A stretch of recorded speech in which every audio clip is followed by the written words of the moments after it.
When you first think of Guilin, it probably brings to mind the limestone hills and Lijiang River that you'll find on the back of the 20 RMB note. But it's also one of the first and most developed tourist regions in China, so it has plenty more to offer. Join us as we discover the adventure, scenery, and culture in Guilin. Welcome to Travelogue. I'm Michelle Lin.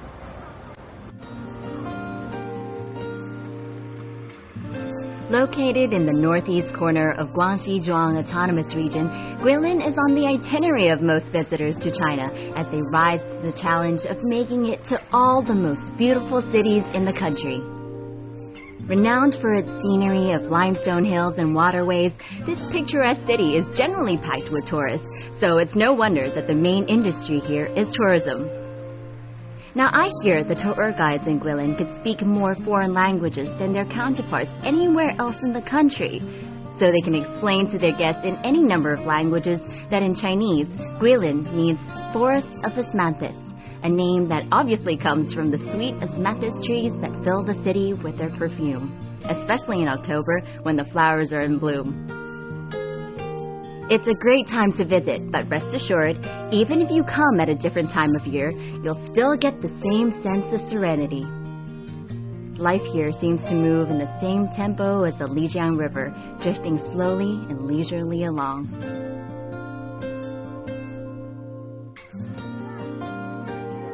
One of the most recognizable symbols of Guilin is the iconic Elephant Trunk Hill in the south-central downtown area. Rising at the confluence of the Li and Peach Blossom Rivers, Elephant Trunk Hill was originally called Li Hill, then Yi Hill, and Chenshui Hill.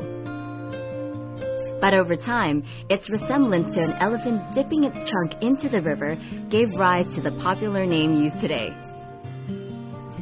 This 3.6 million year old hill is the most photographed image of Guilin, and I think it's a must-visit tourist spot, even if it's just to take a photograph proving you've been here. One tip though, come when the sun is not directly overhead to get the best pictures. The standalone hill towers 55 meters above the rivers, and you can climb if you like, or you can take a boat into Water Moon Cave, which is part of the hill between the trunk and the body. Here you'll find many carvings and inscriptions. The most famous is a poem written by Liu Yu, one of the 4 great poets of the Southern Song dynasty.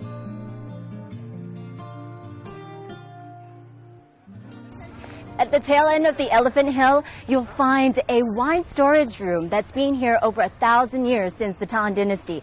It's where they make the famous Sanhua Chinese wine, and chances are if you can't find it, you'll probably smell it before you even get here because it's kind of pungent. It's not entirely unpleasant, but it'll take some getting used to. Time for a closer sniff. In Guilin, there are 3 culinary delights: Guilin chili sauce, which is used in much of the local cuisine, fermented tofu, and the city's pride and joy, Guilin Sanhua rice wine, a brand of baijiu or white liquor. Baijiu is generally characterized by its fragrance and flavor, and Sanhua is particularly famous for its fragrant herbal infusion. Sanhua's vault-like fermentation room is only open once a year during Spring Festival, but if you visit, you'll be able to smell it all year round. Now, as with all other baijius, Sanhua has a strong alcohol content of 55 to 57%, so go easy. Much like your first heartbreak, you'll never forget the burn after your first taste of baijiu. So I was told that in the old days, you'd find one of these things, well, much larger versions of it, in most courtyard homes. And it was a drinking game, very popular with scholars and poets. So what would happen is, people would stand at different corners, and they'd place a glass into the water, and wherever the water pushed the glass, that person would have to recite a poem and then drink.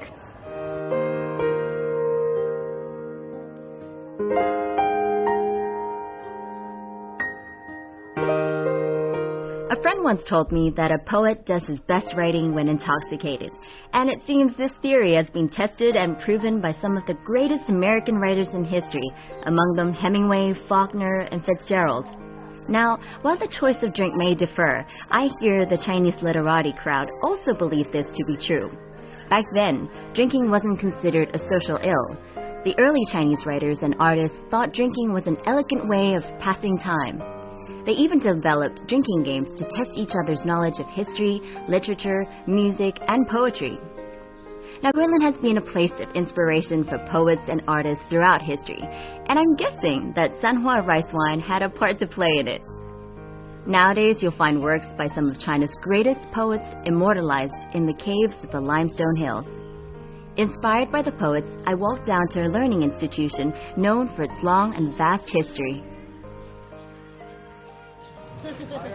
In the Ming Dynasty, this used to be a prince city, but later in the Qing Dynasty, it was changed into an examination hall. It's now a museum, so you'll see a lot of tourists in this area just trying to get a look at what the scholars used to do and how they used to sit for their exams. Today, it's the Guangxi Normal University, but 600 years ago, in the Ming Dynasty, it was a sort of forbidden city called the Jinjiang Prince's Palace, where a number of princes lived before being crowned emperor. Later in the Qing Dynasty, it became the Guangxi Imperial Examination Hall, where scholars from across the region would gather to take the one crucial exam that would determine their fate. I don't understand a word of this. I think if it were me taking this exam, I would definitely fail. Oh man.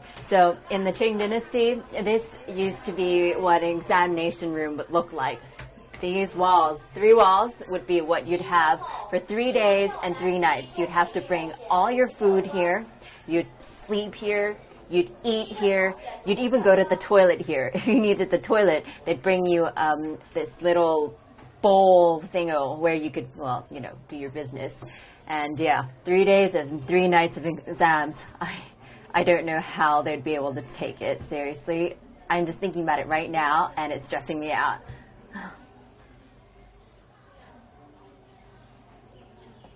Did you know that they spend 3 days and 3 nights in this room? Did they really? Yeah, they'd eat in here, they'd sleep in here, they'd even go to the toilet in here. Like, what do you think of that? Like, I just think it just seems impossible. Like, how could you ever do anything under those like circumstances? Do you think you'd be able to take it? I mean, like, it's pretty stressful. It's like worse than the A-levels or... Yeah, I don't think I would. I don't think I'd want to, just for the experience. And so much of the rest of your life is based on how well you do in the exam, isn't it? Exactly. Held every 3 years, the imperial exams in the Qing Dynasty were based on what is known as the 4 books, namely the Great Learning, the Doctrine of the Mean, the Analects of Confucius and Mencius, and the 5 Classics, which were in turn the Book of Songs, the Book of History, the Book of Changes, the Book of Rites, and the Spring and Autumn Annals.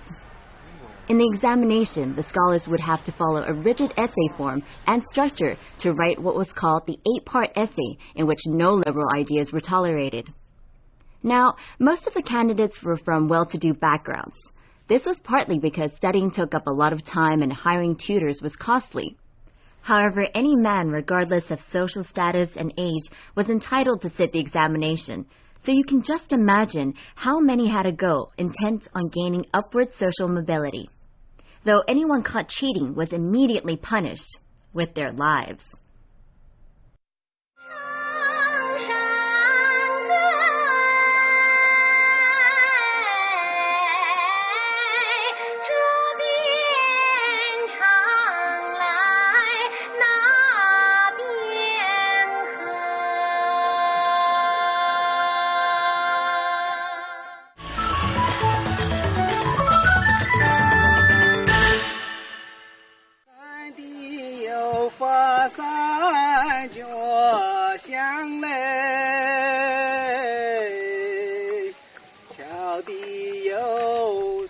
But all this talk about exams is stressing me out, so I head over to the Gudong Forest Scenic Area, located 25 kilometers away from the city, to clear my head and breathe in some good old fresh air.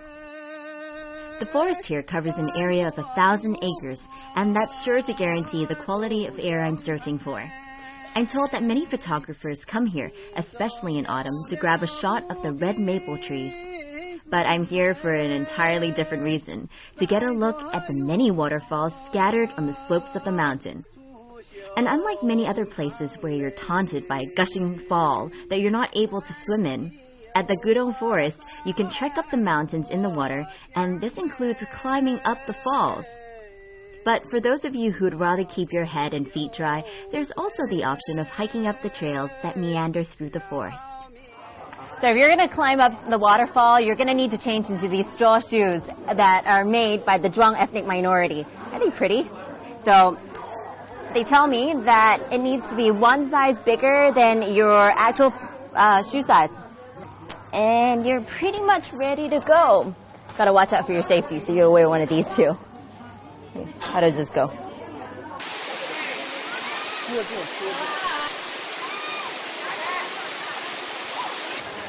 You know how I said earlier that I was going to climb up a waterfall? Well, I really meant it. My first time, this is me going up the waterfall. Woo! Very excited!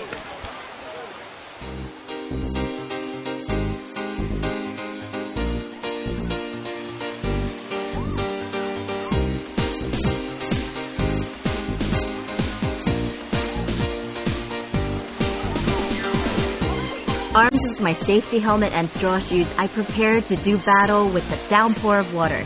It doesn't look high, but it's still going to be a slippery climb. Oh, that was so awesome! First waterfall I've ever climbed before. I'm wet all over, but well worth it!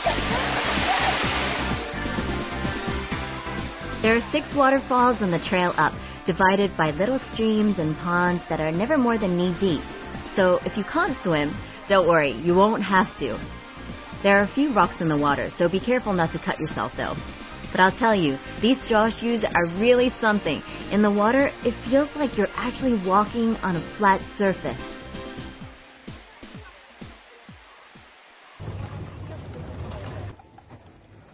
You know, most people think that Guilin is just a traditional place where you enjoy the mountains and water and the scenery. But what they don't know is that there's an awesome sculpture park here, and it exhibits more than 200 pieces by international artists. So it's pretty awesome. You can either take a walk around or, ride a bike or, do what I'm doing and grab yourself one of these buggies. Guilin is a city that's famous internationally. It may not be as cosmopolitan as Beijing or Shanghai or as commercialized as Guangzhou or Shenzhen, but it's a place that's beautiful and peaceful, a place where you'd want to plant your roots and leave your mark. Well, that's just what several internationally renowned artists have done at Yuzhi Paradise, perhaps as an excuse for them to return. Yuzhi Paradise is a large-scale sculpture park that opened in 1996, featuring works by international and Chinese sculptors. The park started as a place that would hopefully inspire future generations of artists.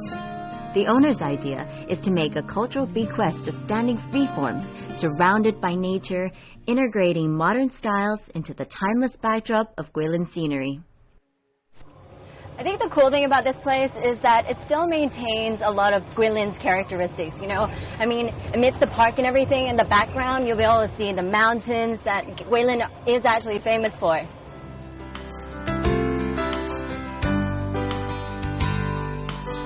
It's a place that's not on the map for most tour groups and is more often preferred by independent travelers and art students, so you can look forward to walking around and enjoying the artwork in peace. And if you're lucky, you may even bump into a resident or visiting artist. This sculpture is called a philosophical sculpture. Mm-hmm. It's based around the idea of balancing geometry and human form. Mm-hmm. And it's also about the idea of reflection. Mm-hmm. The artists that visit use the wood and stone easily available in the surrounding areas of Guilin to create their masterpieces featured in Yuzhi Paradise, allowing the natural resources in the area to influence the form of their work.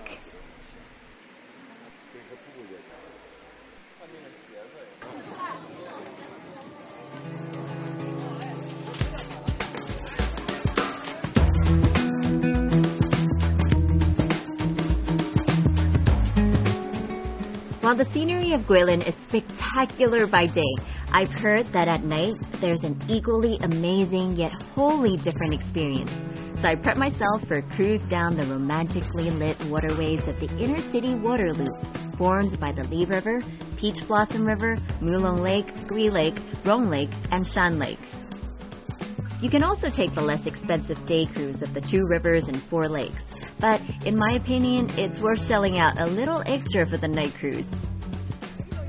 It takes about 2 hours to complete the cruise, so just sit back and enjoy the cultural performances and magically lit bridges on the journey.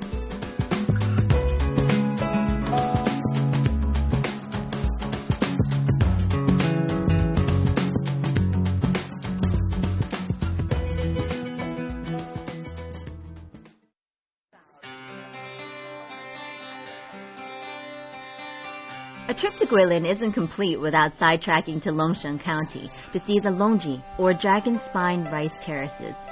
It's a 3-hour drive from Guilin to Longsheng and another hour along meandering mountain roads to Longji, a vast region of rice terraces wrapped around Longji Mountain.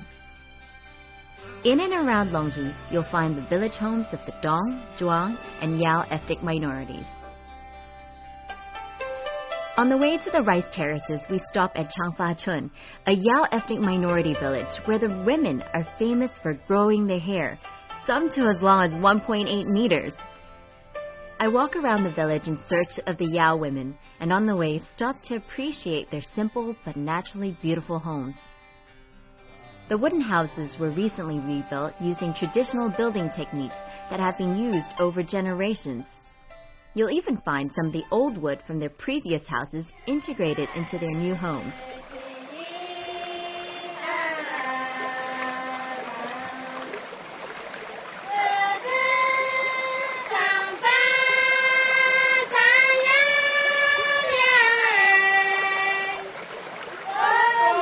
The Yao people believe that the longer a woman's hair, the longer her life expectancy.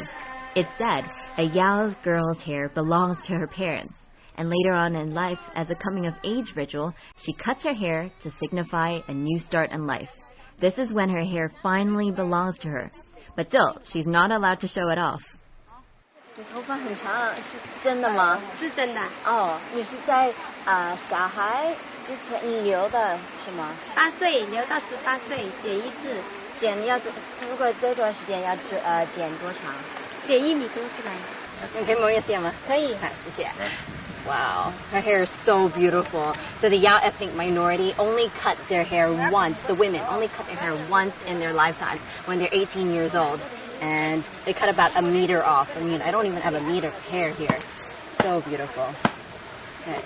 这是阿妹，有一个结了婚有小孩了，像这个发起这个，就是有这个发髻，就是生了，哎，像我这个就是生了小孩，就有这个发髻，像这个就是结了婚还没生小孩，哦，这头型，哦，如果没结婚呢？没结婚也是这个头型，就用那个绿上布包起来，哦，但是不可以给人看的。哎，对。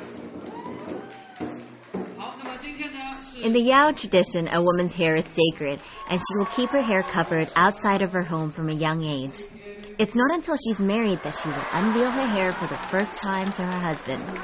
After she's married, she'll expose it and wear it piled flat across her head.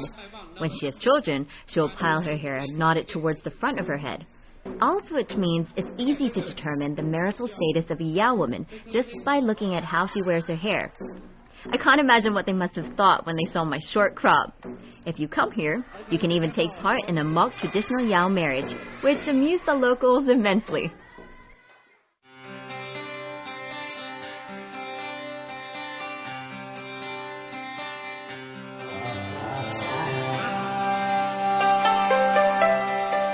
Work began on building the Longji rice terraces in the Yuan dynasty more than 700 years ago and continued into the Qing dynasty, although most of the construction was done in the Ming dynasty. Luckily for us, this man-made wonder built in the course of several centuries has survived the test of time. Every year, tourists flock from all over to admire the hard work done by so many so long ago. In Chinese, Longji means dragon spine, which is a pretty apt description of the terraces as they meander up and down the mountaintops. Longji covers an area of 66 square kilometers. That's almost 20 times the size of New York Central Park or the Yuanmingyuan, the old summer palace in Beijing. I knew there was no way we were going to be able to cover all that ground in a couple of days, but I was ready to see as much as possible. I'd already been told that it was going to be quite a hike, with the steepest point inclining at a 50-degree angle. Ouch! But as it turns out, there are many routes up the mountain, and the locals here will be happy to point out the way to ones that are less steep. Now, don't be surprised if a Yao woman comes up to you and offers to lug your bags up the mountain in the straw basket she carries like a backpack. They tell me they're used to walking up these mountains and stroll along leisurely while the rest of us are left panting. They charge 30 RMB per basket one way and will take you up to your hostel or wherever you want. So if you're not feeling very confident about carrying your own bags up, these incredibly strong women can help you out, not to mention point out some great sights along the way. It's harvest season at the moment, and the women will split their time between the fields and working as part-time porters and tour guides. But whichever season you decide to come, you'll find Longji's scenery a sight to behold. I hear that one of the most beautiful seasons to be in Longji is spring, when the rice crops are planted and the rain irrigates the terraces, a sight that's been described as silver ribbons wrapped around the mountains. When the sky is reflected off the water surface, apparently you'll really get a sense of the grandeur and majesty of the landscape. Every year around mid to late September, the Longsheng Cultural Festival takes place here, lasting a month until the end of harvest season. Many tourists come here at this time for the harvest celebrations and cultural performances by the Yao ethnic minority.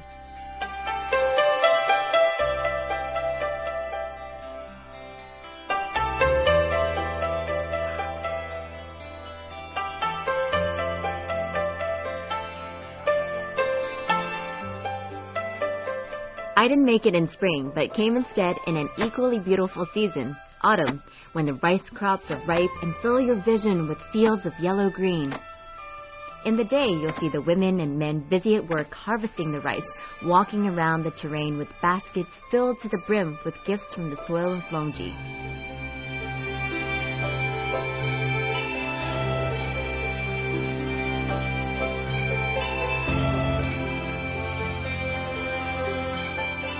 But every night over the harvest festival period, rows of oil candles made of animal fat light up the terraces, twinkling like stars in a sky that's fallen to earth.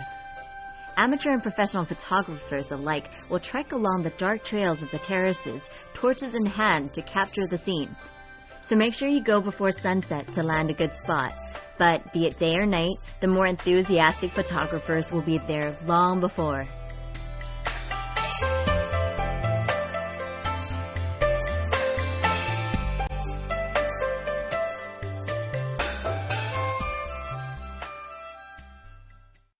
If you need any indication as to how beautiful the Longji terraces are, just look at the number of people lined up here in the morning, just waiting for the sun to rise over the terraces. We got up at about 4:30, reached the top at about 5, but I was told that there are people here who stayed overnight, and they were here since 12 last night. That's pretty amazing, so we're waiting for the sun to rise now. The top of the mountain echoes to the sounds of chattering tourists, all cheerful despite the early morning wake-up call. It's a little chilly out, but no one seems to really mind. I'm guessing most of them have already battled the hour-long hike up the mountain, so sitting here waiting is nothing in comparison. Tourists flock from near and far just to watch the beautiful sunrise. But for those of you who'd rather not hike up the mountain in the early hours, consider staying overnight at one of the inexpensive village hostels or homestays dotted across Longji.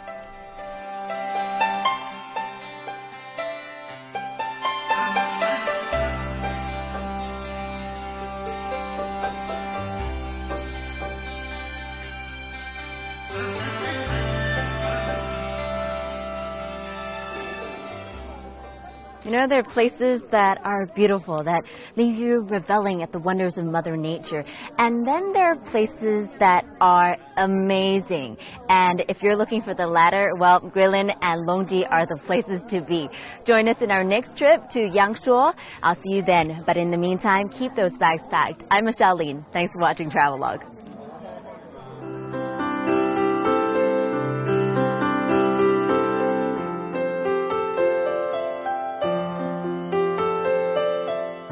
Of Guilin County by exploring the wonders of Yangshuo, a small town with a large community of international residents and scenery that's known as the best in Guilin. Not sure that's possible after Longji? Well, we'll have to see. Join me then.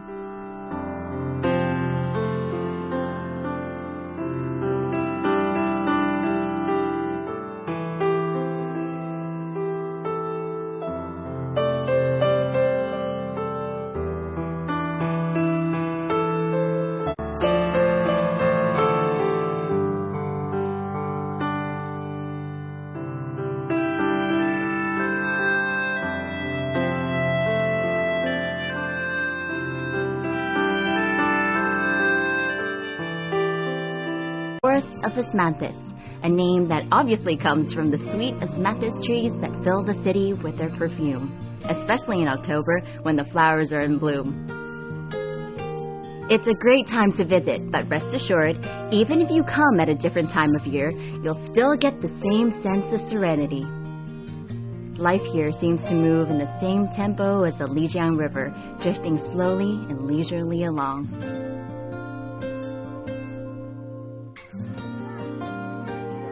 One of the most recognizable symbols of Guilin is the iconic Elephant Trunk Hill in the south-central downtown area.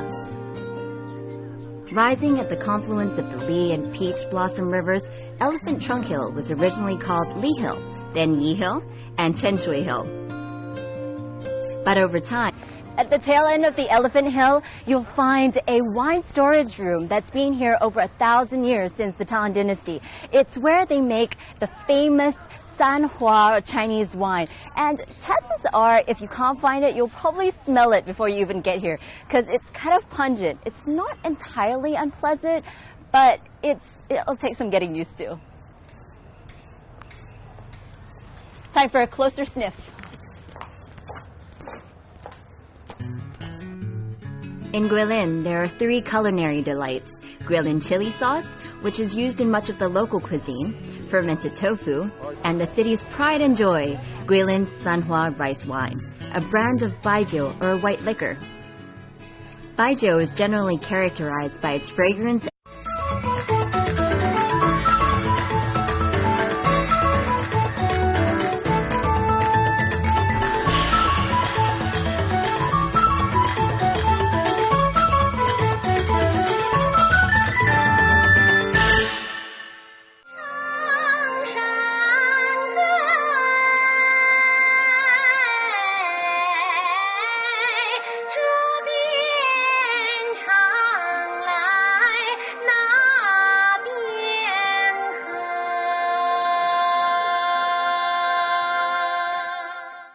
When you first think of Guilin, it probably brings to mind the limestone hills and Lijiang River that you'll find on the back of the 20 RMB note.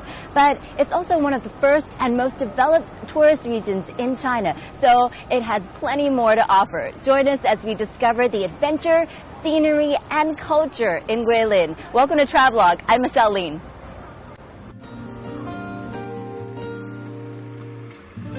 Located in the northeast corner of Guangxi Zhuang Autonomous Region, Guilin is on the itinerary of most visitors to China as they rise to the challenge of making it to all the most beautiful cities in the country.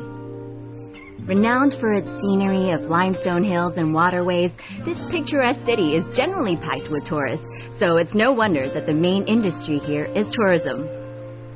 Now, I hear the tour guides in Guilin could speak more foreign languages than their counterparts anywhere else in the country, so they can explain to their guests in any number of languages that in Chinese, Guilin means form. Its resemblance to an elephant dipping its trunk into the river gave rise to the popular name used today. This 3.6 million year old hill is the most photographed image of Guilin, and I think it's a must-visit tourist spot, even if it's just to take a photograph proving you've been here. One tip though, come when the sun is not directly overhead to get the best pictures. The standalone hill towers 55 meters above the rivers, and you can climb if you like, or you can take a boat into Water Moon Cave, which is part of the hill between the trunk and the body. Here you'll find many carvings and inscriptions. The most famous is a poem written by Liu Yu, one of the 4 great poets of the Southern Song dynasty.